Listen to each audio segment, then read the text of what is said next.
Selamat pagi, Bunung. Cek, cek, cek, cek. Selamat Cek, pagi, cek. Bunung. Oh, Bunung nggak ada suaranya. Selamat pagi, Bu Retno.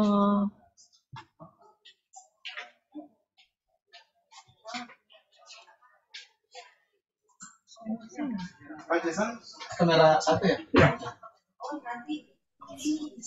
Selamat pagi, Bu Tina.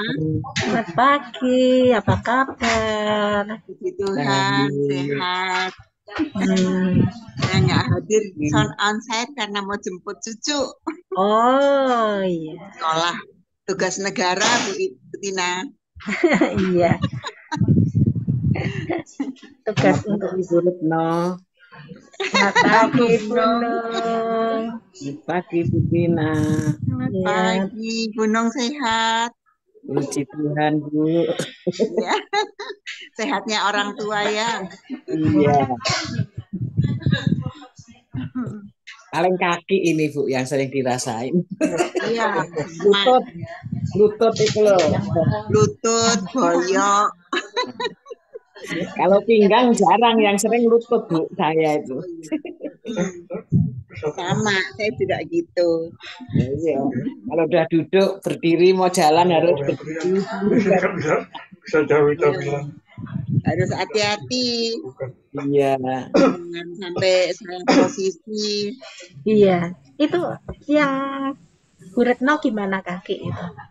Kakinya sebenarnya dokternya kan udah vonis harus dioperasi. Kemarin bulan lalu periksa terakhir itu karena dokternya udah nggak mau suntik lagi. Oh. Saya udah grade 3. Oh. Osteoartritisnya udah grade 3 jadi nggak boleh disuntik lagi. Nanti merusak tropos tulang semuanya gitu. Jadi sebaiknya disarankan operasi. Tapi hatiku belum siap. Hatiku Coba perlu ini. siap. Coba ini Bu Retno, senam yang AWS 3 itu. Sudah, aku tuh dapat masukan senam macam-macam, Bu Tina. Ya AWS 3. AWS 3. Yang kayak apa ya? Bu Tina punya video. Yang kaki ya. Tina. Nanti saya cari ya. Nanti coba kirim aku ya. Nanti saya cari Gunung. Saking banyaknya senam sampai aku nggak hafal. Nah itu orangnya yang ngajarin dulu juga lututnya harusnya dioperasi. Terus dari dokter Indonesia sama dari dokter luar. Tapi setelah dia senam itu dia sekarang udah kakinya udah bener lagi. Kuat lagi. Iya. Iya. Masalahnya saya ini udah dua-duanya Bu Tina. Udah dua-duanya harus bareng. Iya. Ya kalau ini karena operasi juga belum siap. Nah, dicoba senam gitu. Oh iya. Iya kan? Nanti aku kirimi ya. Nanti aku cari ya. Cari lagi ya. Namanya apa, Bu? Rutin senam apa? AWS 3 apa ya? AW3. Lupa saya. Nanti saya cari coba. Mau saya kasih ke siapa ya?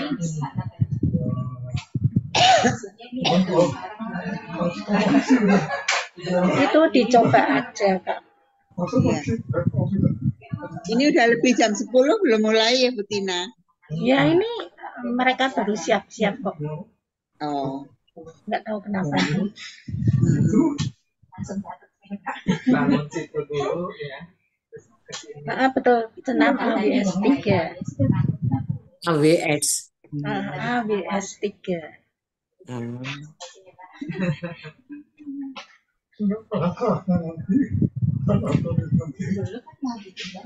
Ini kita terakhir Zoom ya. Iya. Nanti bulan depan sudah tidak ada Zoom. Nggak ada. Jadi onsite terus ya Bu? YouTube ada YouTube. YouTube masih. Oh YouTube, iya. YouTube bisa.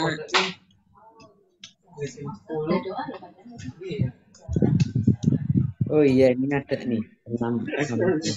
Iya, saya kirimin gunung sama Bu Retno. Dicoba Ya, aja. terima kasih. Iya, siapa tahu. Iya, sama-sama. Iya.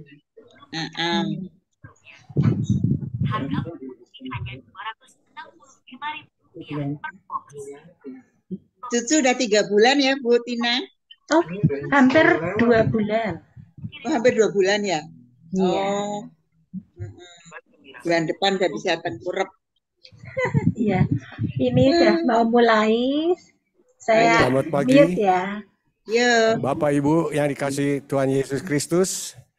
Baiklah, pada pagi hari ini kita akan mengadakan persekutuan rindu. Kiranya kita boleh dengan semangat. Saya lihat ibu-ibu, bapak-bapak, wah semangat banget di hari yang sudah berusia lanjut namun tetap bersemangat. Datang lebih awal. Ini adalah berkat kasih karunia Tuhan. Baiklah, pagi hari ini kita akan memulai ibadah rindu, riang dalam usia indah. Dan kita akan memulai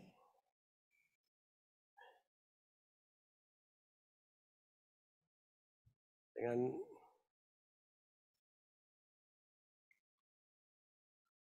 ayat pembuka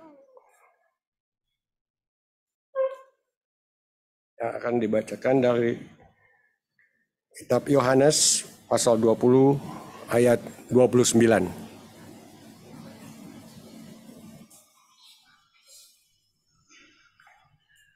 Kata Yesus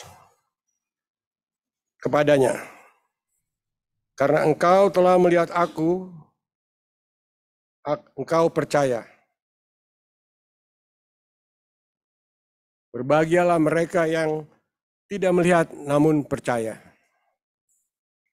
Itulah ayat pembuka kita, Yohanes 20 ayat 29. Dan kini kita masuki doa pembuka yang dicanangkan oleh Ibu Pendeta Penatua Natalia Hendrata, pendeta muda. Silakan, Bu. Waduh. Jadi bingung ya kalau namanya jadi pendeta Natalia ya. Yuk, mari Bapak Ibu sekalian, kita bersyukur sekali hari ini bisa berkumpul bersama. Mari kita bersama-sama bersatu dalam doa. Bapa, Engkau sungguh baik. Kami semua bersyukur untuk hari baik yang Kau berikan kepada kami. Cuaca cerah, hati kami penuh dengan sukacita boleh hadir di rumah-Mu. Kami siap untuk mendengarkan suara-Mu, memuji, membesarkan nama-Mu, juga berdoa buat semua yang kami pikirkan dalam kehidupan kami. Kami bersyukur untuk hari ini, kami berdoa kiranya Engkau menolong seluruh persekutuan dari awal hingga pada akhirnya. Engkau berbicara melalui Pendeta Rinto, menyampaikan isi hati-Mu mengenai kulit yang menjamah kuasa Allah, biarlah itu boleh menjadi pelajaran yang indah buat kami semua. Kami berdoa juga untuk seluruh peralatan, multimedia, dan semua tim yang mendukung, sehingga persekutuan ini berjalan dengan baik. Kami berdoa untuk semua yang hadir, biarlah hati kami menjadi ladang yang subur, di mana firman-Mu boleh diberitakan, dan boleh bertumbuh dan berbuah dalam kehidupan kami. Terima kasih Tuhan. Kami mengucap syukur dalam nama Tuhan kami, Yesus Kristus. Amin.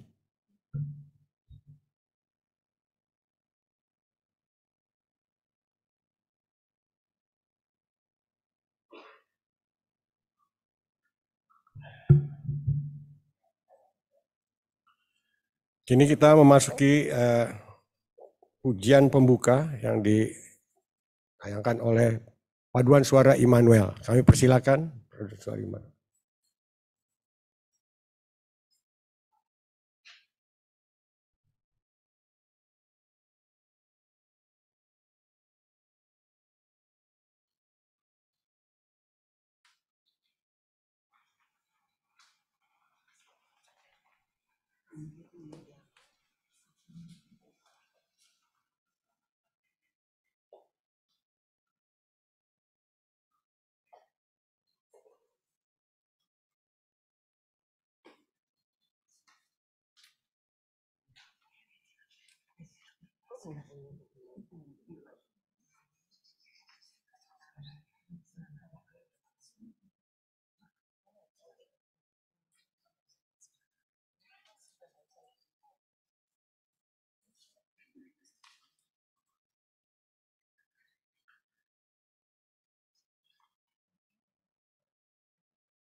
Terima kasih PS Immanuel, sungguh luar biasa.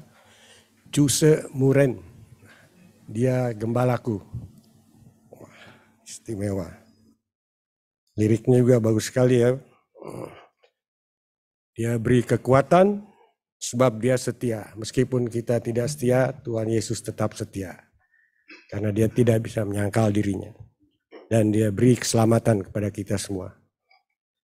Cuse Muren.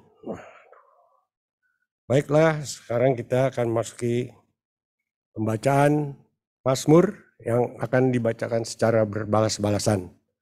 Dari pembacaan Mazmur diambil dari Alkitab Mazmur 103 ayat 1 sampai 5. Dan kita akan berbalas-balasan dan ayat 5 kita akan bacakan secara bersama-sama. Sudah dipersiapkan Mazmur 103 1 sampai 5.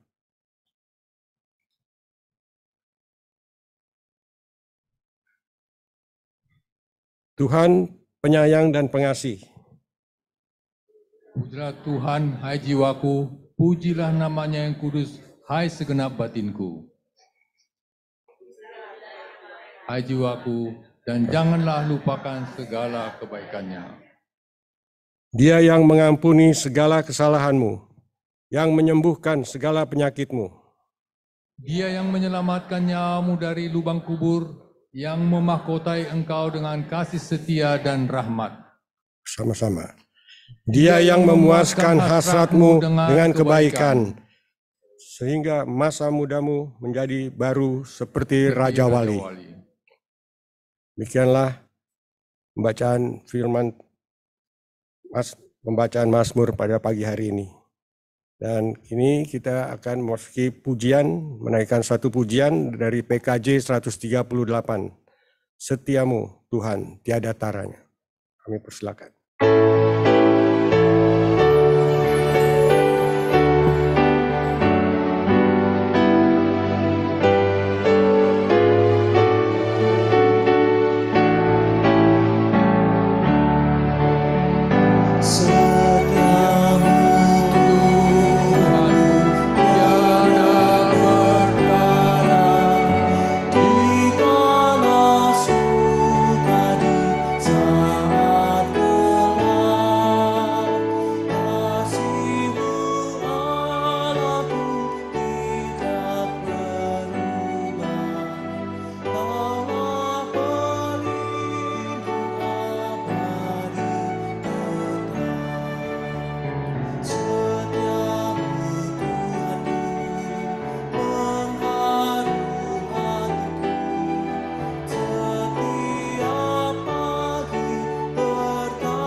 Baiklah Bapak Ibu, kita memasuki ruang kesaksian pada saat ini.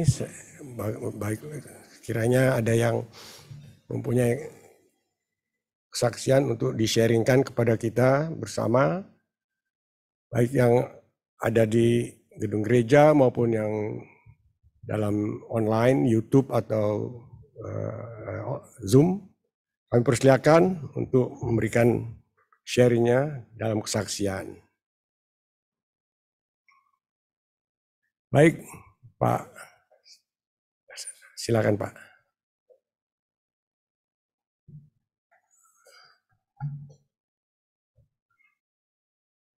Salam. Berhubung sudah lansia, saya perkenalkan lagi, nama saya Christian. Mungkin sudah banyak yang lupa. Jadi saya mau kesaksian perjalanan hidup hingga usia lansia ini.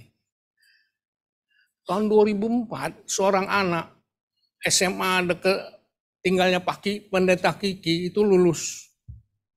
Miskin bener, rumah dinding triplek sama karton. Saking dia melamar, ikut tes, masuk tes ITB. Diterimalah teknik kimia ITB. Singkat cerita 4 tahun lulus cum laude. Waktu itu saya melihatnya, lumayanlah berubah ekonomi keluarga ini. Ternyata nganggur, inilah yang sudah berlimpah yang pintar itu. Saya penasaran, saya selidiki. Ternyata bukan hanya itu, sarjana farmasi pun banyak yang bukan abal-abal IPK-nya, cum laude. Dulu Tante Eti, farmasi itu bukan main harga emas, sekarang banyak nganggur. Jadi saya bingung. Ada yang banting setir dari kimia, belajar komputer. Ternyata bagus. Ibu ini yang anak ini cerita sama saya. Sambil nangis. Gimana nih pemerintah Indonesia yang pinter aja nganggur. Jadi begitulah sekarang ini. Sudah waktu September tanggal 11. Waktu acara rindu kita. Itu Pak Kiki, judulnya itu menghadapi perubahan zaman. Inilah perubahan zaman itu. Kalau dulu orang pinter pasti enaklah cari hidup. Sekarang jangan harap. Perlu orang tua ketahui supaya jangan kita, aduh kok kamu gitu sih nggak bisa. Ya begitulah. Saya ngomong sama ibu ini sambil nangis-nangis. Udah zaman Bu, ada seorang dokter tamat dari Universitas 11 Maret, cum laude, melamar rumah sakit dari yang teri sampai yang kakap sepulau Jawa ini satu pun tidak ada yang manggil. Gimana nih, ini kesaksian dia di bidang keagamaan, dia buka salon kecantikan berbasis kesehatan. Disitulah dia dapat makan. Tuhan masih baik dengan saya. Saya bingung katanya, saya yang pinterin dia aja masih nganggur katanya. Waktu itu kan. Jadi perlu kita orang tua sadari keadaan sekarang ini. Pendeta Kiki yang acara rindu itu sangat relevan dengan menghadapi perubahan arus zaman. Judul khotbahnya waktu itu. Saya mikir inilah arus perubahan zaman. Singkat cerita, anak ini nganggur, suka dimonitor terus sama ibunya. Di mana kau nak? Di mana nak? Sini mak. Saya di Depok di tempat kos-kosan teman, ini ada dokter, ada insinyur ini. Ampun, masa orang UI kan enggak jelek-jelek amat, UI ini kan. Kok nganggur gimana pemerintah nih? Saya itulah ngomong sama ibunya. Tenang aja Bu, beginilah keadaan sekarang ini. Jadi tidak dijamin kalau yang pinter itu sangat pinter bener, tidak dijamin enteng cari kerja, berjuang berat. Saya Tante Eti ya, dulu waktu saya masih remaja 15 tahun, tetangga saya itu tamat sekolah menengah farmasi startup SMA. Langsung kerja di perusahaan minyak, dapat mobil dinas. Hebat bener. Orang-orang ngomong, sulit tuh sekolah farmasi, nggak gampang itu. Dapat mobil dinas, sekarang jangan kan SMA, yang sarjana S1 pun susah. Singkat cerita saya bingung lihat ini banyakan. Anak saya tahun 2004 itu melamar, masuk ITB juga. Tadinya mau dokter, saya bilang jangan. Sebagai orang tua saya nggak sewenang-wenang. Saya kasih alasan, justifikasi yang lengkap. Dia terima. Akhirnya lulus ITB, dia ngambil teknik elektro. Jangan ambil arus kuat. Bapak sudah banyak perusahaan besar-besar, Bapak pindah. Arus kuat. Kalau nyetrum tuh nggak permisi dia, woi, gua menyetrum lu. Enggak, tahu-tahu angus saja. Jadi kalau arus lemah, masih bisa lah. Jadi dia ngambil arus lemah, begitu, Pak, ambil apa nih? Yang berbau instrumen, dia ngambil penginderaan jarak jauh. Dan dari pilihan saya itu, saya kasih penjelasan begini-begini. Teman Bapak, sampai umur 80, masih di Eropa sana, mau pulang dipanggil orang. Jago instrumen, itu kan listrik arus lemah. Saya ngelihat itu, enggak habis ilmunya instrumen ini ulang. Komputer instrumen. Kamu pelajarin itu aja pilih. Dia pilih itu. Telekomunikasi jangan, banjir sudah di luaran itu. Sudah kayak sampah nasi bungkus, belebaran di jalan. Ambil itu, penginderaan jarak jauh, remote sensing. Ternyata benar pilihan saya. Kuliahlah, dia tamat, belum tamat, dia melamar pegawai negeri, di sekarang BRIN, badan riset, di situ dia sekarang.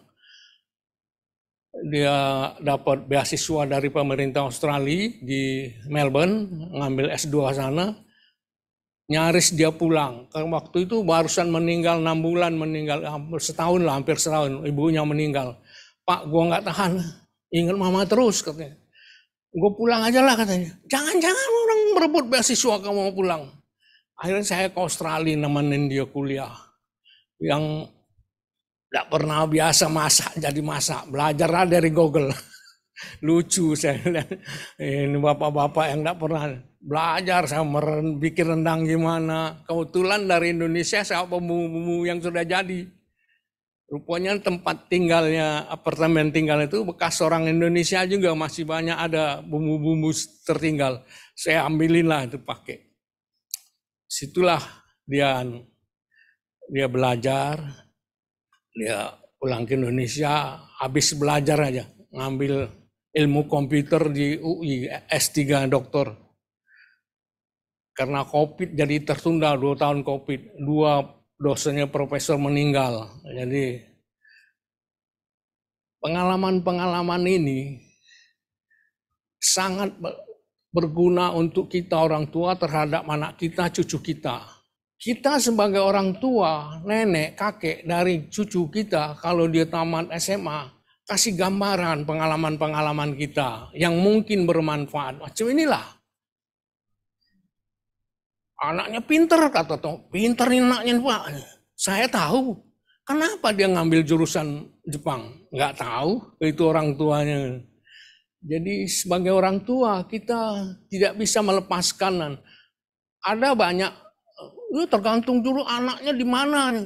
Tidak selalu mutlak. Benar itu. Harus kita bimbing juga, kasih gambaran. Anak saya, untung kan Bapak pilih, kamu bisa ke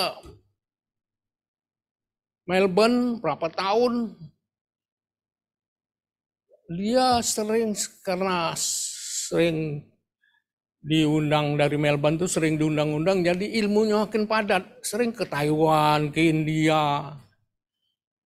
Jadi sebagai orang tua, kakek, tidak bisa kita lepaskan. Kalau kita masih normal, perhatiin. Banyak pengalaman yang saya lihat. Kalau saya ceritain, panjang. Dan perubahan arus zaman salah satunya COVID ini. Saya dulu kan terbang sebulan minimum 4 kali. Jadi banyak kenal pilot. Itu pilot korban COVID ini nganggur. Ada jualan bakso. Padahal dulu ketemu di airport pakai topi, pangkat, segala macam. Sekarang pakai motor, bebek, jualan bakso. Saya tidak tega ngelihatnya. Inilah arus perubahan zaman. Bisa-bisanya, saya dulu karena pilot, kamu ini manusia aneh, gaji minta hebat sendiri, alasan pilot.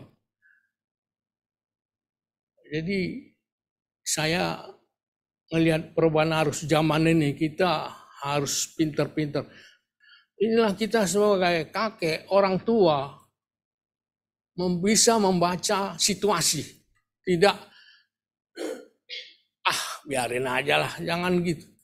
Jadi ada sekarang banyak tren kita dengar, sekarang ini Indonesia tidak biasa-biasa saja. Itu benar kata-kata. Memang sudah tidak biasa-biasa saja. Nah, gimana menghadapinya? Bisa diskusi sama keluarga, banyak pengalaman hidup yang bisa diterapkan di seputar kehidupan kita. Terima kasih. Mungkin bermanfaat.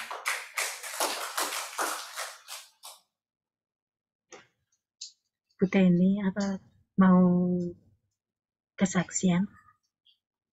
Baiklah, terima kasih Pak Christian atas kesaksiannya. Kiranya boleh motivasi kita, menguatkan kita, memandang perubahan zaman pada saat ini. Dan sebelum kita masuki pelayanan firman, kita mendengarkan suatu pujian dari PKJ 198.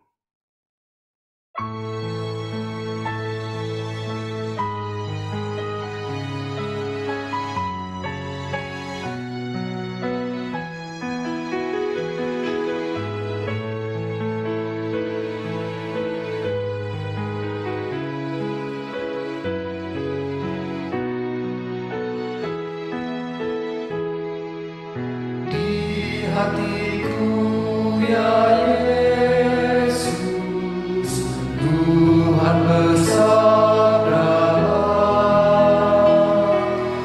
agar tenang hatiku dan hilang khawatirku.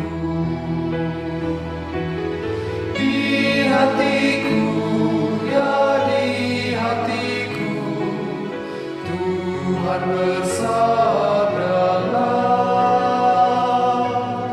ku berserah, pasrah penuh, bersabdalah ya Tuhan. Sucikanlah ya Yesus diriku yang cemar. Pakailah aku Tuhan, meraih yang sesat. Di hatiku ya di hatiku, Tuhan bersabdalah, ku berserah, pasrah penuh, bersabdalah ya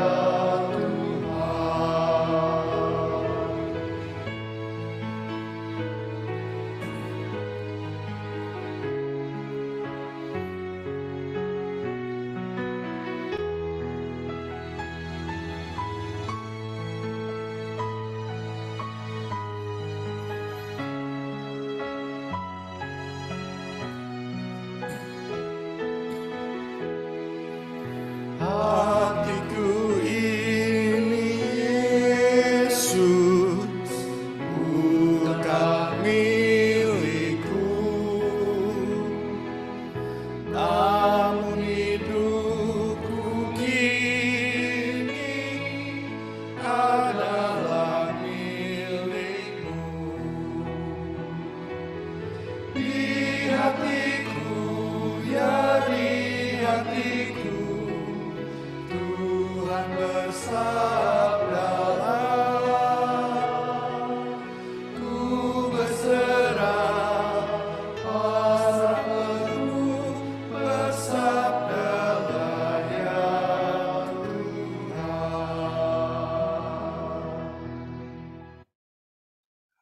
Mari kita berdoa.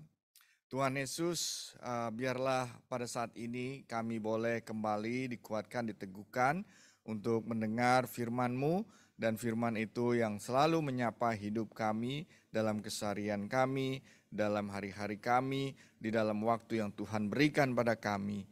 Karena itu biarlah Roh Kudus yang tuntun, pimpin, dan terangi kami semua.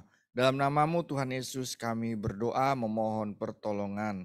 Amin. Ya, Bapak Ibu, tema kita ini kulit yang menjama kuasa Allah gitu ya. Jadi bacaan Alkitabnya kita coba buka dulu ya.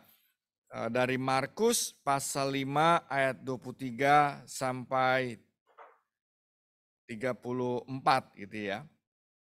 Jadi Markus pasal 5 ayatnya yang ke-25 ya. 25 sampai 34. Ini cerita yang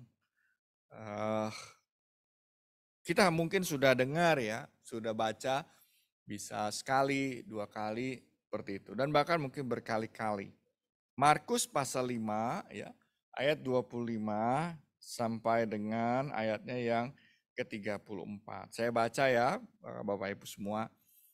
Diceritakan dalam Injil ini adalah di situ seorang perempuan yang sudah 12 tahun lamanya menderita pendarahan. Ia telah berulang-ulang diobati oleh berbagai tabib, sehingga telah dihabiskannya semua yang ada padanya. Namun sama sekali tidak ada faedahnya. Malah sebaliknya keadaannya makin memburuk. Dia sudah mendengar berita-berita tentang Yesus. Maka di tengah-tengah orang banyak itu, ia mendekati Yesus dari belakang dan menjamah jubahnya. Sebab katanya, asal kujamah saja jubahnya, aku akan sembuh. Seketika itu juga berhentilah pendarahannya dan ia merasa bahwa badannya sudah sembuh dari penyakitnya. Pada ketika itu juga Yesus mengetahui bahwa ada tenaga yang keluar dari dirinya. Lalu ia berpaling di tengah orang banyak dan bertanya, "Siapa yang menjamah jubahku?" Murid-muridnya menjawab, "Engkau melihat bagaimana orang-orang ini berdesak-desakan dekatmu, dan engkau bertanya, siapa yang menjamah aku?" Lalu ia memandang sekelilingnya untuk melihat siapa yang telah melakukan hal itu. Perempuan itu yang menjadi takut dan gemetar ketika mengetahui apa yang telah terjadi atas dirinya tampil dan tersungkur di depan Yesus dan dengan tulus memberitahukan segala sesuatu kepadanya. Maka katanya kepada perempuan itu, "Hai anakku, imanmu telah menyelamatkan engkau. Pergilah dengan selamat dan sembuhlah dari penyakitmu." Nah, ini pembacaan Injil kita ya, cerita dalam Injil kita. Temanya sekali lagi kulit yang menjamah kuasa Allah. Kalau Bapak Ibu dengar tema tadi kulit yang menjamah kuasa Allah, mikirnya apa? Apa? Apa tadi? Bingung nggak? Bagaimana kulit menjamah kuasa Allah? Ya kan? Kulit bisa bergerak? Tidak bisa ya. Digerakkan gitu ya. Apa Pak? Merasa. Jadi kalau gitu kita perlu clearkan dulu ya, supaya kita ngerti dulu nih maksud temanya itu gitu ya. Supaya kita jangan sampai nanti pulang ke rumah nggak tidur. Apa sih kulit? Seperti itu ya. Karena kan kalau kita makin usia ada satu pikiran, waduh, kita nggak perlu banyak pikiran untuk tidak buat tidur kan. Cuman satu aja sebenarnya ya. Ayo dipikirin gitu kan ya, kayak gitu.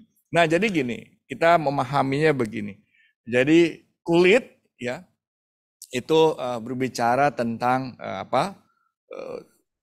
kedekatan sebenarnya. Ya.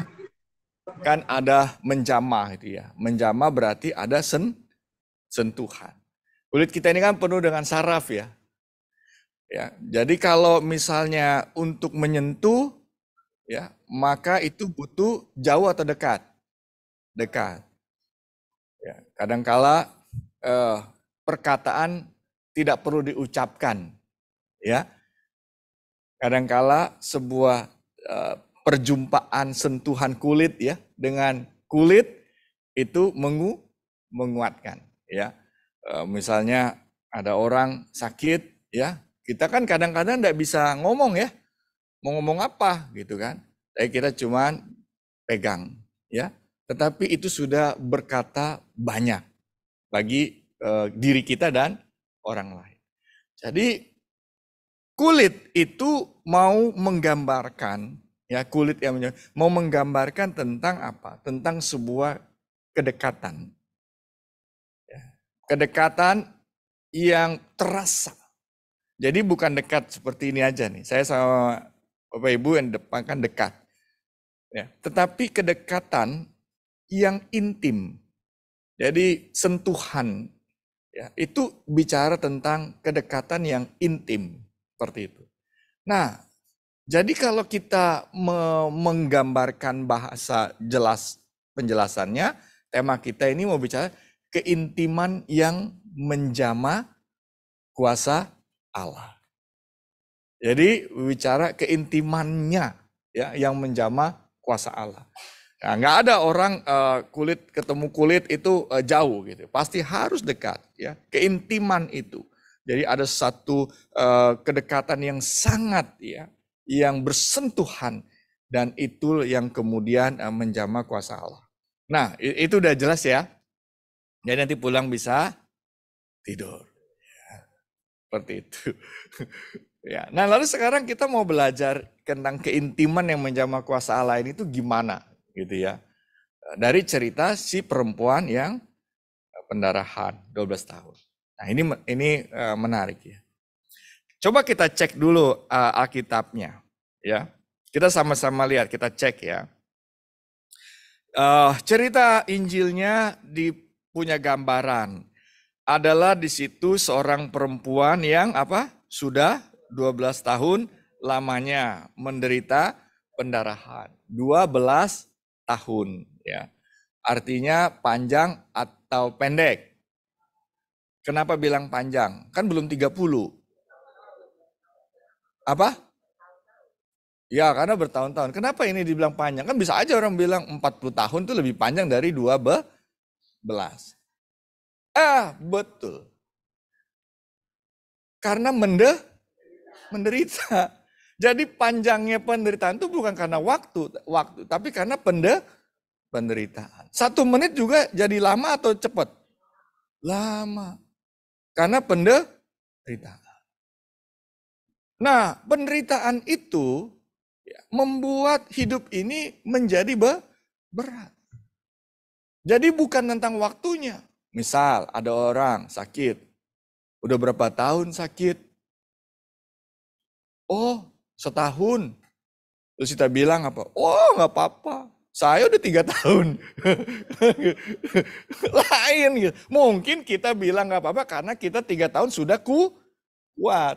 Tapi kan beda gitu. Berapa tahun sakit perut? 2 hari. Ya. Wah, baru 2 hari. Ya. Saya dulu gitu ya. Sebulan. Nggak bisa gitu. Karena ini bicara tentang penderitaan ya. Jadi penderitaan ini yang membuat bagaimana kita itu menghadapi penderitaan itu menjadi penting. Bukan tentang penderitaan semata, tetapi bagaimana. Nah, 12 tahun itu berat sekali. Ya, berat. Karena penderitaan. Tapi kalau senang-senang 12 tahun panjang atau pendek? Pendek ya. Seperti itu. Mana pilih nih ya, pilihannya nih. Kalau bahagia, senang, gembira, sukacita, sejahtera, makmur, mau apapun, 100 tahun itu panjang atau pendek? Hah? Panjang atau pendek? Pendek. Karena kita mau 1000 tahun. Ya. Tapi kalau sakit, penyakit terus-menerus, seperti itu, setahun rasanya panjang, ya kan? Jadi itu. Nah, jadi ini dia mengalami 12 tahun. Jadi kalau kita mau melihat angka 12 tahun lamanya, ada kata di situ menderita itu. Jadi nggak kebayang ini. Itu penderitaannya, gitu ya. Lalu coba lihat 26-nya. Apa yang dia lakukan dalam penderitaannya? Ia telah berulang-ulang diobati oleh berbagai tabib. Artinya dalam penderitaannya dia berjuang nggak? Berjuang. Jadi perempuan ini dalam penderitaannya bukan menjadi perempuan yang putus asa. Ini kita belajar nih. Jadi itu kita belajar dulu dari situ tuh. Bahwa kita berjumpa dengan sebuah cerita seorang perempuan yang walaupun menderita 12 tahun, dia tidak pernah berhenti untuk berjuang. Jadi ada nilai perjuangan yang kita belajar. Bahwa manusia menderita itu memang sesuatu yang tidak bisa dihindari. Penyakit tidak bisa dihindari. Semua pengen sehat. Semua pengen baik-baik saja. Siapa sih yang mau? Tapi kan kita nggak bisa hindari. Namun ada satu yang disampaikan di situ. Bahwa perjuangan, upaya tetap harus dilakukan. 12 tahun dia berjuang, dia berupaya, dan dia tidak menyerah, dia tidak putus asa. Selagi dia masih bisa berjuang. Artinya Alkitab mencatat bahwa perjuangan itu bukan sesuatu yang buruk. Lalu perjuangannya itu kita lakukan. Pasti tidak mudah. Sudah diobati oleh berbagai tabib. Ya, sehingga apa dibilang telah dihabiskannya apa tuh? Semua yang ada padanya, namun sama sekali tidak ada faedahnya, malah sebaliknya keadaannya makin apa? Memburuk. Kita belajar apa? Bahwa perjuangannya itu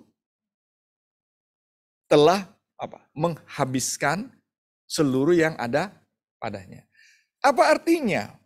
Artinya bahwa apa yang ada padanya ternyata sesuatu yang lebih utama adalah hidupnya. Jadi percaya, apa yang ada padanya? Yang ada padanya itu ada dua di sini. Hidupnya dan hartanya.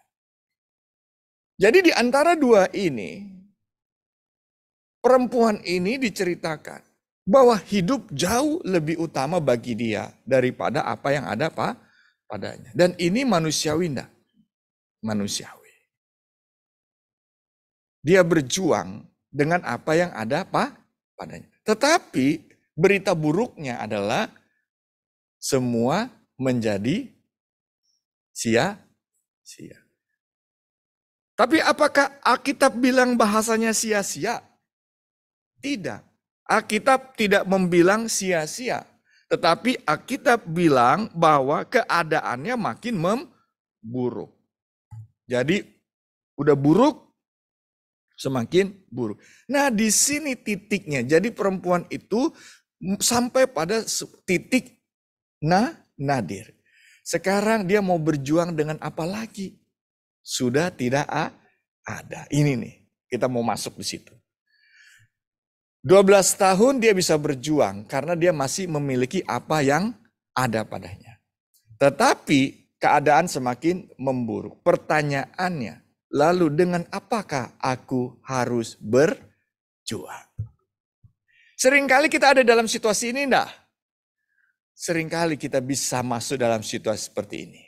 Kita sudah berjuang sampai titik kita tidak mempunyai sesuatu lagi untuk berjuang. Lalu di titik seperti itu Alkitab bilang, pada saat seluruh perjuangan manusiawi kita sudah kita kerjakan dan upayakan, tapi kondisinya semakin bukan baik tapi memburuk. Maka dengan apa kita berjuang? Maka ayat 27 ceritakan perjuangan berikutnya. Dia sudah mendengar apa? Berita-berita tentang Yesus. Ada satu yang rupanya yang belum dia berjuang di sana. Dia berjuang dengan segala upayanya. Tetapi di sini kemudian bagaimana dia berjuang? Dia berjuang melalui pendengarannya. Nah, ini menarik. Ya. Dia berjuang melalui apa? Pendengarannya. Dia berjuang melalui apa yang ada. Nah, di dalam titik seperti itu, pendengaran itu menjadi penting di sana. Ini kita belum nyampe kulit nih, masih pendengaran, masih panjang nih. Pendengaran mata ini, ya kan? Seperti itu. Jadi dia berjuang melalui pendengaran. Dia belajar untuk mendengar. Dan mendengarnya ini difokuskan. Kita seringkali dalam keadaan yang seperti itu, pendengaran kita ini kan dengar macam-macam kan. Datang bisa wajar kan. Kalau kita misalnya ngalami kondisi sakit, bisa jadi pendengaran yang nggak pernah kita dengar pun jadi muncul. Nangkep ya maksudnya ya? Wah Pak, Bu, ini begini. Pak, Bu, ini begini. Pak, Bu. Semua itu dia udah kerjakan tuh pada waktu 12 tahun. Sekarang di titik seperti itu, dia harus belajar mendengar satu hal yang mungkin dia selama ini belum pernah dengar. Dia mulai belajar mendengar satu hal yang penting dalam hidupnya. Ketika semua upaya tidak ada lagi yang bisa dia andalkan. Dia mulai belajar mendengar satu pribadi yang utama dalam hidupnya. Di dalam kondisi seperti itu, ada rupanya yang kita masih bisa lakukan. Yaitu mendengar pribadi yang utama, terutama, paling utama dalam hidup. Siapa yang dia dengar? Mendengar tentang Yesus. Apa yang dia dengar? Ada banyak cerita, berita dia bilang. Berita, kabar. Ada banyak kabar. Kalau berita itu kabar, itu bicara juga tentang kesaksian. Jadi ada banyak kesaksian yang dia dengar. Ada banyak berita kabar yang dia dengar. Mungkin langsung atau tidak langsung. Tetapi dia belajar untuk mendengar. Mendengar tentang Yesus. Dan dari pendengaran itulah, maka kemudian dia mendekati Yesus dari belakang dan menjamah jubahnya. Dari pendengaran itulah, maka dia tumbuh apanya? Imannya. Pendengaran itu menumbuhkan iman. Dari pendengaran, maka kita tumbuh di dalam iman. Jadi, apa yang berubah dalam dirinya? Apa yang menggerakkan dia? Maka dia mulai belajar. Di tengah situasi seperti itu, dia belajar untuk dengar. Mungkin ada banyak dengar-dengar yang rumit. Bukan dari luar, tapi pendengaran yang paling rumit itu yang datang dari mana? Dari dalam diri kita. Banyak pendengaran yang mengacaukan apa? Pikiran dan hati kita. Mungkin dunia sepi, dunia nggak bicara apa-apa. Tetapi dunia dalam pikiran kita itu mengacaukan diri kita. Dan dia belajar untuk dengar itu sehingga dia belajar untuk percaya. Jadi apa yang membuat dia menjamah kuasa Allah? Bahwa dia percaya. Jadi di tengah-tengah situasi yang titik buntu itu, ada satu hal yang dia perjuangkan, yang dia lakukan, yaitu dia belajar berjuang untuk percaya. Keyakinan iman itulah yang menggerakkan dia untuk mendekat kepada Yesus. Keyakinan iman itu ketika dia belajar dengan segala situasi hidup, dia belajar untuk mendengar pribadi Yesus, pribadi Yesus, pribadi Yesus, kuasa Yesus, kasih Yesus. Itu terus yang dia dengar. Maka itu mengubah hidup dia, mengubah hati dia, mengubah pikiran dia, dan mengubah jalan dia. Jadi mendengar pribadi Yesus merupakan sebuah perjuangan. Dalam situasi-situasi sulit. Dengan situasi sulit kita harus belajar berjuang untuk mendengar pribadi itu. Karena Itu yang membuat dia punya iman. Itu yang membuat dia datang kepada Yesus. Bahkan imannya ini bilang, asal ku jamah saja jubahnya, aku akan sembuh.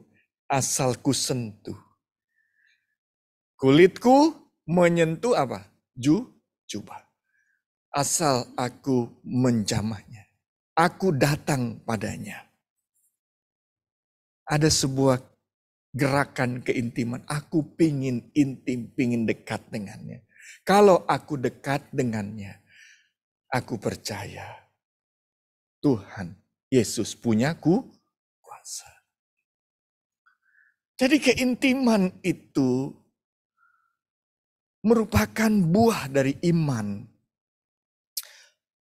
Kita datang untuk menjamah kuasa Yesus itu merupakan buah dari pendengaran. Pendengaran yang belajar di titik yang paling menyakitkan sekalipun, belajar untuk mendengar hanya pribadi itu. Maka kita punya kekuatan untuk melangkah, kekuatan untuk mendekat, dan memohon kuasa Tuhan. Dia jamah. Dan dia sembuh. Tapi ada satu hal yang Yesus lakukan di situ. Pada saat sembuh, maka ada ayat 30 ya. Yesus tanya. Pada ketika itu Yesus mengatakan bahwa ada kuasa. Sebenarnya yang Yesus rasakan apa? Bukan tentang sentuhannya itu, tetapi yang mau dikatakan kita, Yesus tahu bahwa ada iman yang kuat, iman yang bersandar padanya, dekat dengan dia. Kan banyak orang di situ, makanya murid-murid itu cuma bilang, lah orang banyak kok di sini.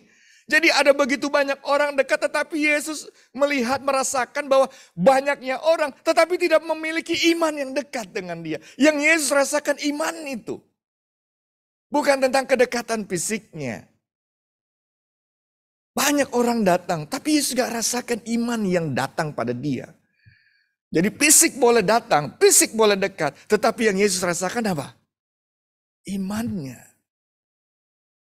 Nah, ini menjadi pertanyaan buat kita. Apakah kita juga datang seperti orang banyak atau datang seperti si perempuan? Ketika baca ini saya juga bertanya buat diri saya. Saya datang pada Yesus sebagai orang banyak yang bersentuhan, bersenggolan. Tetapi saya tidak datang seperti seorang perempuan itu. Saya mendekat bukan dengan iman. Tapi saya hanya mendekat dengan fisik saya. Saya datang dalam doa saya, apakah saya datang dalam doa seperti si perempuan itu? Atau saya datang hanya di dalam fisik doa saya? Saya datang dalam sebuah ibadah, apakah saya datang dengan iman itu? Atau saya datang hanya dengan tubuh saya? Jadi cerita ini mau mengatakan, ada orang banyak yang dekat sekali. Bahkan murid-murid lebih dekat dari si perempuan ini. Tetapi yang Yesus rasakan, di antara orang banyak ada satu pribadi yang menjamah. Ada satu iman yang sangat besar. Dekat dengan dia. Jadi dia tanya, murid-murid gak ngerti. Orang lain gak ngerti. Karena dia hanya ingin melihat, mereka hanya ingin tahu tentang Yesus. Dan karena itu dia tanya. Dan perempuan itu dia lihat walaupun orang murid-murid bilang, tapi dia memandang dia. Kenapa dia? Apa Yesus tidak tahu? Yesus tahu siapa yang punya iman itu. Yesus tahu siapa yang beriman itu. Yesus tahu siapa yang mau dekat intim dengan dia. Yesus tahu di antara banyak orang. Yesus tahu siapa yang memiliki hati yang tulus untuk intim dengan dia. Dan yang tidak. Yesus tahu. Tetapi kenapa Yesus berkata dan bertanya? Ada sesuatu yang menarik. Dia mengajak. Dia mendorong. Supaya iman itu tidak hanya ada di dalam dirinya. Tapi iman itu kemudian disaksikan untuk orang banyak. Karena dengan demikian, ayat 33 itu, perempuan itu yang kemudian takut dan gemetar, lalu kemudian dia memberitahukan segala sesuatu pada, apakah bisik-bisik memberitahukannya kepada Yesus? Apakah Yesus bilang, Yesus maaf saya. Lalu kemudian dia bisikin dia di sini, apa yang kau rasakan? Tidak. Yesus sengaja mengangkat dia. Yesus sengaja menaruh dia di depan panggung orang banyak. Yesus sengaja mengangkat dia yang tersungkur. Untuk apa? Yesus mau iman itu diberitakan. Ada kesaksian untuk orang banyak. Sebegitu banyak orang yang datang dekat dengan Yesus. Tetapi hanya satu sebuah cerita yang memiliki iman yang menjamah kuasa Allah. Yesus mau ini, kau sudah pulih, kau sudah sembuh, kau sudah punya kekuatan, kau mendapatkan anugerah Allah, tetapi tidak cukup untuk dirimu. Kalau anugerah itu diberikan padamu, maka kau harus berdiri untuk orang banyak. Berdiri untuk menjamah, menguatkan, meneguhkan kembali hidup orang-orang yang dekat dengan Yesus, tetapi tidak memiliki keintiman dengannya. Jadi dia diajak berdiri, bersaksi, supaya orang banyak tahu bahwa ada iman yang hadir di tengah-tengah mereka. Dan yang paling terakhir Bapak Ibu, yang paling saya suka ayat 34. Coba deh lihat. Maka katanya kepada perempuan itu, hai apa?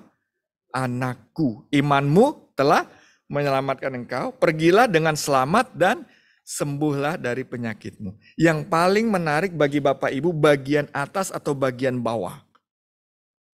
Yang mana? Yakin? Yakin nih? Bukan bagian bawah.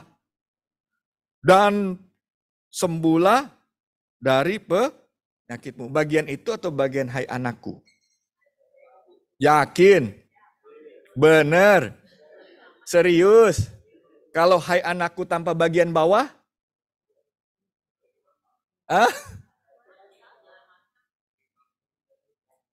Tanpa bagian sembuhlah dari penyakitmu? Cuman bagian hai anakku saja? Ini kan saya baca ini tuh saya bergumul juga. Bergumul juga. Yang saya menguatkan saya yang mana? Hai anakku atau sembuhlah dari penyakitmu. Wah, ini gak mudah. Betul? Terkadang hai anakkunya hilang. Yang pingin kita dengar apa? Sembuhlah dari itu. Kita harus jujur ya. Saya juga jujur. Kalau berdoa juga. Yang pingin didengar perkataan Tuhan yang sembuhlah dari penyakit. Itu manusiawi kita. Tetapi Yesus tidak membuat struktur kalimatnya. Sembuhlah dari penyakitmu, hai anakku. Kenapa? Ini sapaan yang sangat dekat. Anakku itu dia mau mengatakan anak perempuanku. My daughter. Dia yang jauh, dia yang perempuan yang tidak dekat, yang tidak intim. Karena iman, dia bukan hanya dekat. Karena iman kepada Yesus, dia menjadi anak. Itu yang indah. Hai anak perempuanku. Dia sendiri. Dia tidak ada orang yang mendukungnya. Semua meninggalkannya. Tapi dia datang pada Yesus. Yesus pertama angkat dia menjadi anakku. Hai anak perempuanku. Dan ini sangat dalam. Karena kita pun menjadi anak Allah karena Kristus. Karena Yesus. Karena Yesus maka kita memanggil Allah sebagai Bapa kita. Dan kita apa yang paling utama dalam hidup ini bahwa kita telah diangkat menjadi anak. Kita memiliki Bapa, sehingga kita memiliki menjadi anak yang memiliki waris. Waris kita apa? Kerajaan kekal. Jadi Yesus bukan hanya berpikir tentang kau sembuh. Bagi Yesus kau menjadi anakku. Kau mendapatkan kehidupan kekal. Dari awal Yesus sudah anugerahkan itu buat dia. Keintiman kita dengan Allah. Keintiman kita dengan Kristus. Karena kita telah menjadi anak. Sakit dan sembuh. Kita bolak-balik di dunia ini. Betul? Tidak pernah kita sembuh selamanya. Tidak pernah juga kita sakit tetapi firman Tuhan dalam Wahyu bilang ada masa nanti segala ratap tangis sakit penyakit sudah tidak ada lagi. Pada saat kita hidup di mana? Dalam kehidupan kekal bersama siapa? Bapa kita. Jadi perkataan ini, cerita ini bukan hanya semata tentang 12 tahun dia sembuh. Karena ada banyak orang sakit di sana. Kalau memang itu tujuan Kristus datang, maka harusnya penyakit itu tidak ada. Tapi ada banyak juga yang sakit. Tapi ada sakit yang paling besar yang tidak bisa disembuhkan kecuali melalui penebusan dan pengorbanan. Apa? Dosa. Karena itu Yesus selalu berulang. Katakan, dosamu sudah diampuni. Ada satu yang kita belajar di sini, kulit yang menjamah kuasa Allah. Keintiman kita dengan Tuhan dimulai dari apa? Pendengaran. Belajar dengar dalam pikiran kita pada pribadi Yesus. Karena itu yang membuat kita datang padanya untuk mempunyai keintiman dan kemudian kita bisa mengalami sebuah sentuhan yang paling indah. Yang paling indah. Dan itu kembali ketika dia berkata kepada kita. Hai apa? Anakku. Hai anakku perempuan. Hai anakku laki-laki. Dan kita tahu sekalipun kita menderita sakit. Tapi kita sudah ada kepastian. Bahwa kita punya siapa? Bapa. Karena itu mari apapun yang kita alami saat ini, kita bisa berjuang oke. Kita berupaya oke. Tapi satu hal, berjuang dan berupayalah bersama Bapa kita. Bersama Kristus. Karena itu yang membuat kita memiliki damai dalam semua perjuangan manusiawi kita. Tuhan Yesus memberkati kita semua. Amin.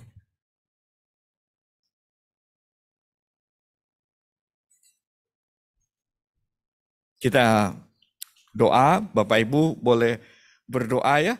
Sekarang kita tahu ya kita sakit, kita punya masalah, kita macam-macam lah, bukan sakit saja.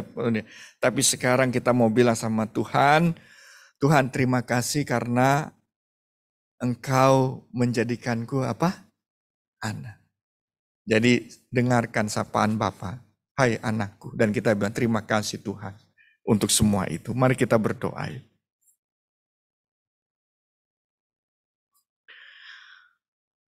Bapa Surgawi Tuhan Yesus, terima kasih karena sapaan-Mu kepada perempuan yang sakit 12 tahun pendarahan adalah sapaan-Mu untuk kami.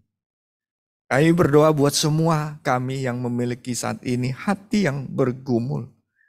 Hati yang mengalami kelemahan-kelemahan. Karena situasi dan kondisi manusiawi kami harus hadapi semua hal. Kami harus berjuang.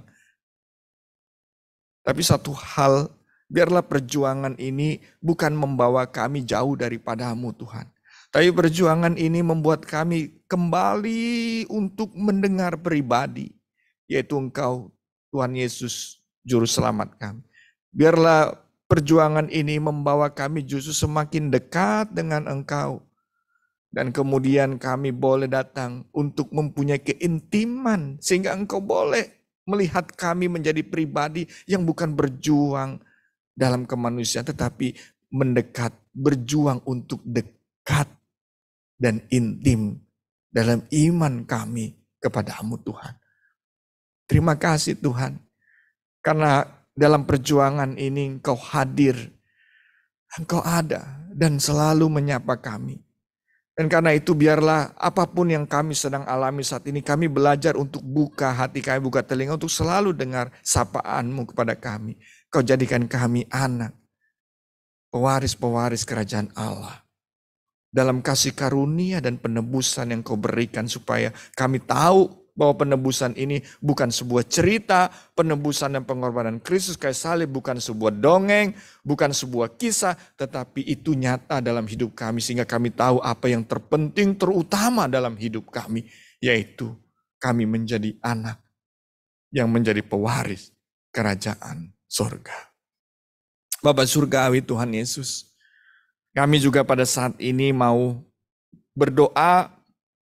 Biarlah doa ini juga menjadi cara kami, jalan kami untuk juga membangun keintiman dengan-Mu.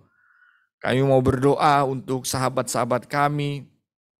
Kami mau berdoa untuk Ibu Kelenora yang saat ini sedang dirawat dan akan menjalani tindakan medis. Kami berdoa untuk Bapak Budi Harya yang juga di dalam proses terus perawatan medisnya. Kami juga berdoa untuk Bapak Rudi Harsana yang juga terus di dalam perawatan medisnya. Untuk Bapak Alex, kami berdoa Tuhan yang juga sedang menjalani juga pengobatan-pengobatan medis, dan juga untuk Bapak Teddy yang telah kembali ke rumah. Bapak surgawi, kami berdoa Tuhan untuk setiap nama-nama yang kami sebut ini, biarlah Tuhan mereka boleh bertumbuh terus dalam keintimannya dengan Engkau.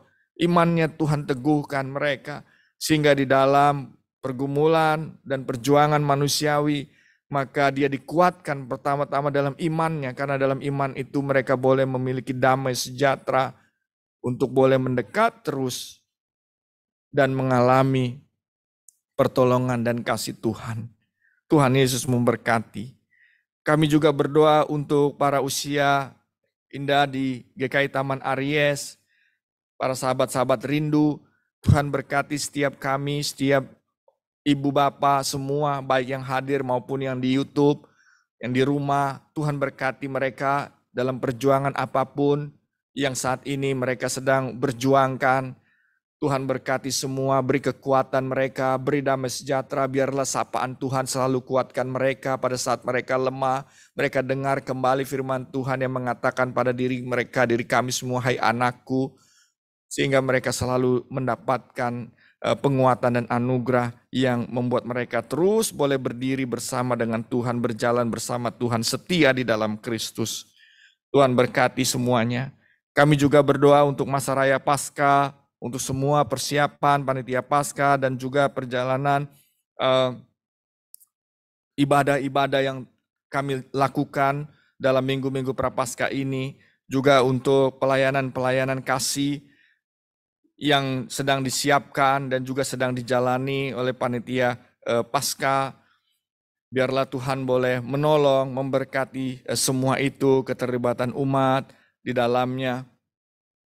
Bapak surgawi, kami juga berdoa untuk keamanan Indonesia di tengah menantikan hasil pengumuman, hasil pemilu yang resmi, agar semua boleh berjalan baik. Dan kami tidak sibuk untuk kemudian ribut dan kemudian saling menyerang, saling menghancurkan satu sama lain. Tapi biarlah para pemimpin-pemimpin elit-elit ini punya kesadaran yang menyatukan bangsa dan negara ini. Tuhan tolong berkati para pemimpin-pemimpin bangsa Indonesia ini dan tokoh-tokohnya. Bapak surgawi, Tuhan berkati juga dunia ini untuk keamanan, untuk perdamaian yang terus dibangun, biar itu tercipta dan itu terwujud Tuhan. Terima kasih Tuhan Yesus, Engkau berkati kehidupan kami dan aktivitas kami yang akan kami lakukan juga nanti setelah kegiatan rindu ini. Ada banyak aktivitas yang kami mohon berkat Tuhan untuk menyertainya. Terima kasih Tuhan Yesus, ini doa kami yang kami naikkan hanya di dalam nama-Mu, Tuhan Yesus Kristus, Tuhan dan Juru Selamat kami yang hidup. Amin.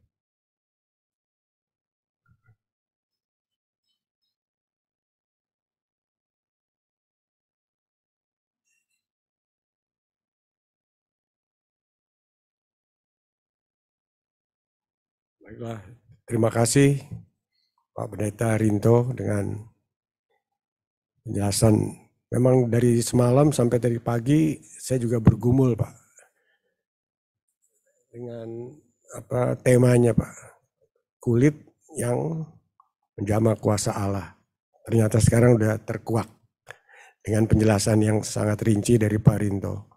Terima kasih, kiranya kita agar dengar-dengaran, itulah namanya, dengar-dengaran akan firman Tuhan sehingga kita boleh intim dan kita akhirnya mendapatkan julukan sebagai anak. Sungguh sangat menguatkan iman kita. Terima kasih dan kita masuki menaikkan suatu pujian penutup lagu tema Masa Raya Paskah. Silakan.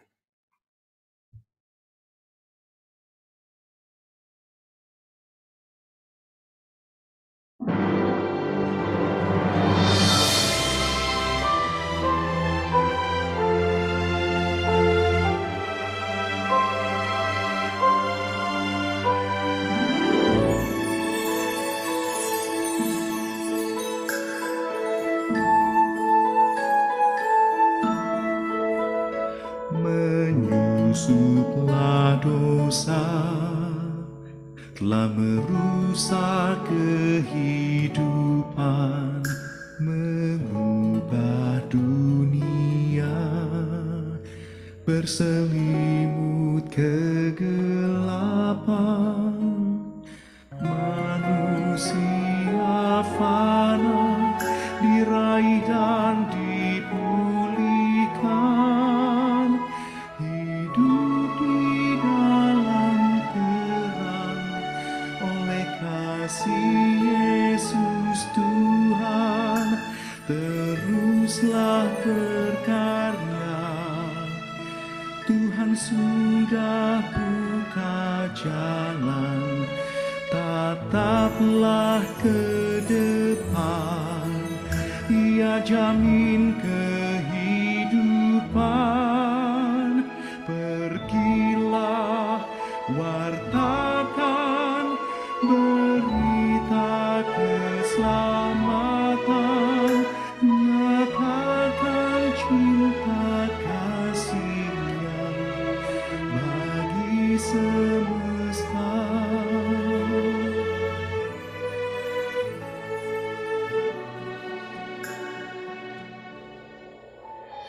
Di salib Golgota, tempat Yesus menderita, namun bagi kita itulah bukti cintanya.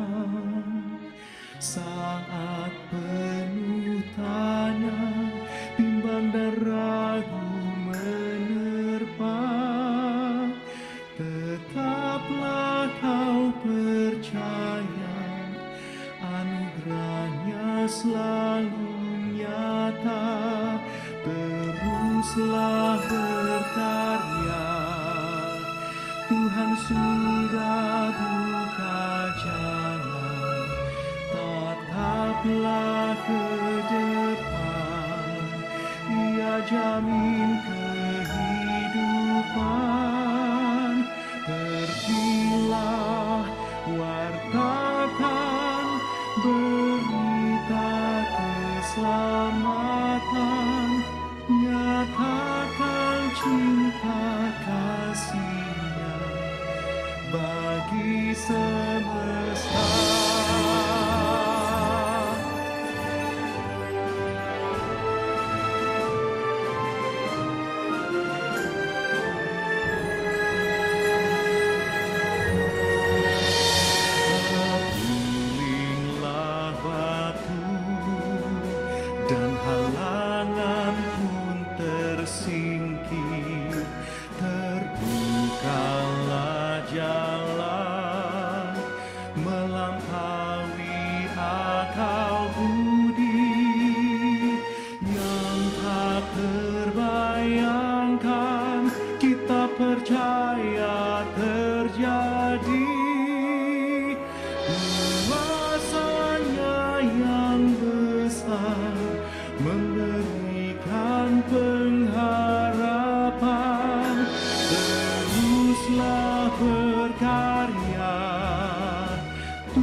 Tetaplah ke depan, Ia jamin kehidupan.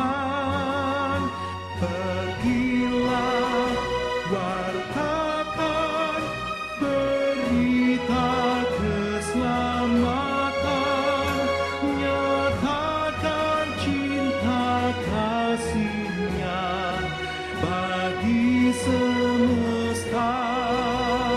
Pergilah, wartakan berita keselamatan,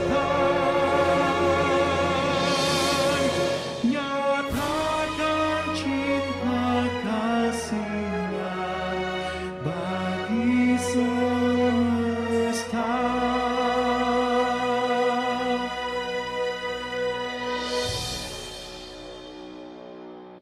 Mari kita berdiri.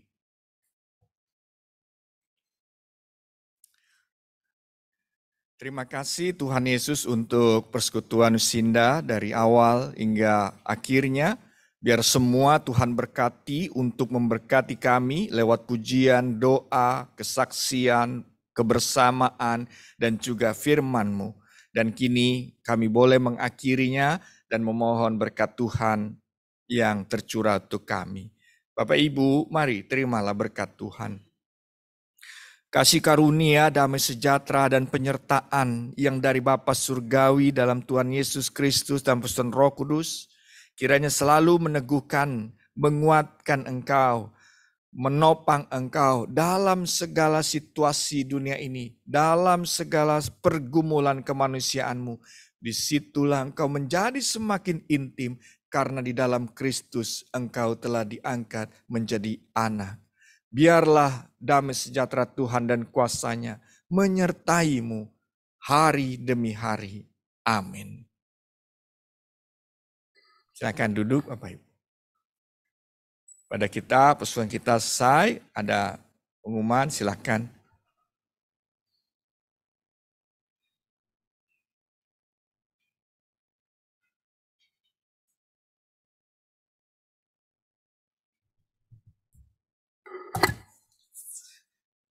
Selamat siang. Selamat siang Bapak Ibu, Oma Opa semua. Siang. Puji syukur ya, kita hari ini telah melakukan persekutuan rindu kita berjalan dengan baik. Kami pengurus mengucapkan terima kasih kepada Bapak Ibu, Oma Opa yang telah hadir di gedung gereja ini, di Zoom ataupun di YouTube.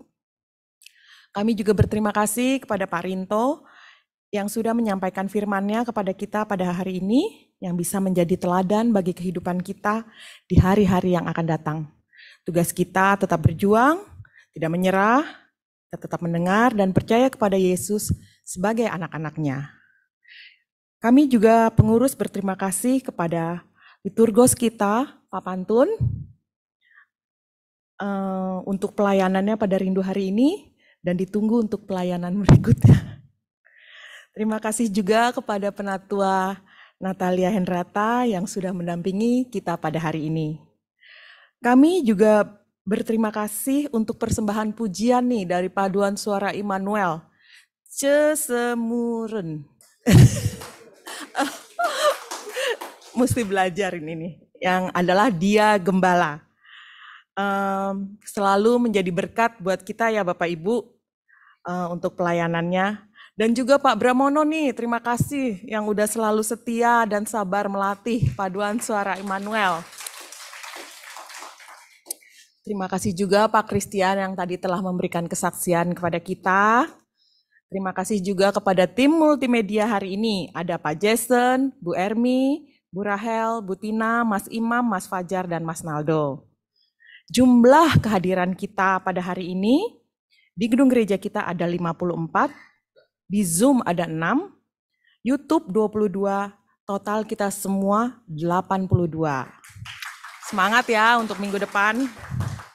Dan untuk Warta Rindu kita minggu depan, boleh. Temanya adalah hidung yang dihembusi nafas kehidupan. Pelayan firman dilayani oleh Pendeta Hizkia Anugrah Gunawan, Penatua yang bertugas Penatua Elizabeth Wasti, Liturgos Ibu Marta Sri Utami, PIC Ibu Agus Diana. Dilaksanakan secara online ya Bapak Ibu melalui Zoom atau YouTube.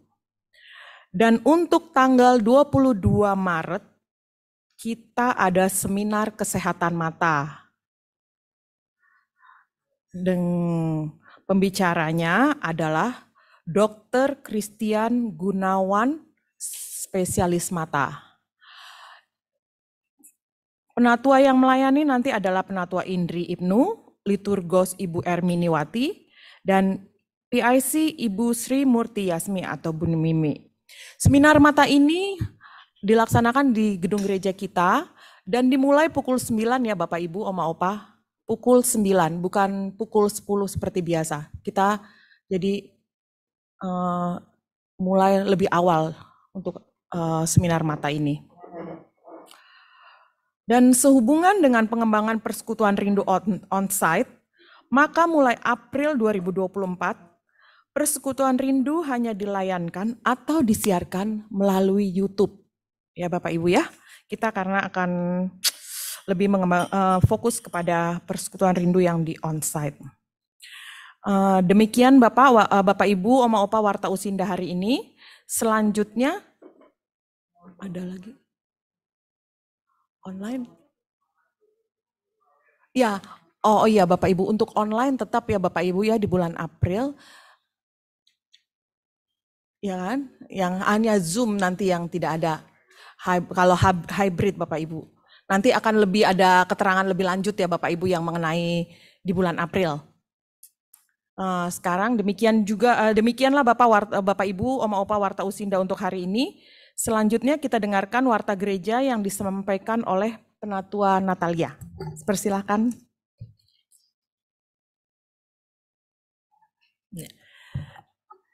Selamat siang Bapak Ibu, Oma Opa sekalian. Saya menyampaikan beberapa warta dan informasi gereja. Hari Minggu kita ada kebaktian Prapaskah dengan tema Anugerahnya Pulihkanku yang akan dibawakan oleh Pendeta Yonatan Wijayanto di 3 kebaktiannya Bapak Ibu 7.30, 10 dan jam 5 sore. Kemudian rangkaian Masa Raya Paskah diingatkan kembali, tanggal 28 Maret kita ada Kamis Putih. Kemudian Jumat Agung 7.30 dan jam 17. Saya mengingatkan Bapak Ibu sekalian, Jumat Agung hanya ada on-site. Jadi pada kebaktian 7.30 tidak ada YouTube. Pada hari itu perjamuan kudus, Bapak Ibu yang sakit, yang tidak bisa hadir ke gereja untuk perjamuan kudus, bisa meminta link Zoom, ya, sehingga bisa mengikuti kebaktian melalui Zoom. Tapi tidak bisa mengikuti lewat YouTube.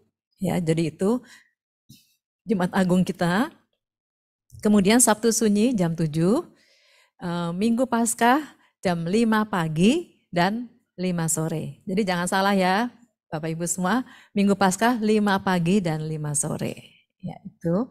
Kemudian mengingatkan kembali aksi Paskah kita, Easter Dinner, kita punya kotak-kotak di depan di Bapak Ibu sekalian yang ingin memberikan persembahan yang akan disampaikan kepada Blessing Community dan misi bagi lembaga pendidikan dan juga pengobatan gratis.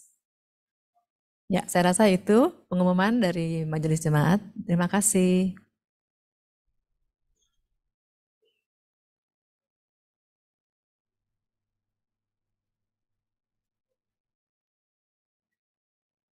Ya, acara rindu kita sudah selesai Bapak Ibu Oma Opa. Mari kita sekarang foto bersama. Yuk ke depan.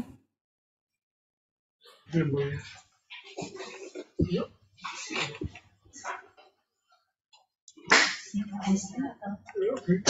Udah kenal. Bu,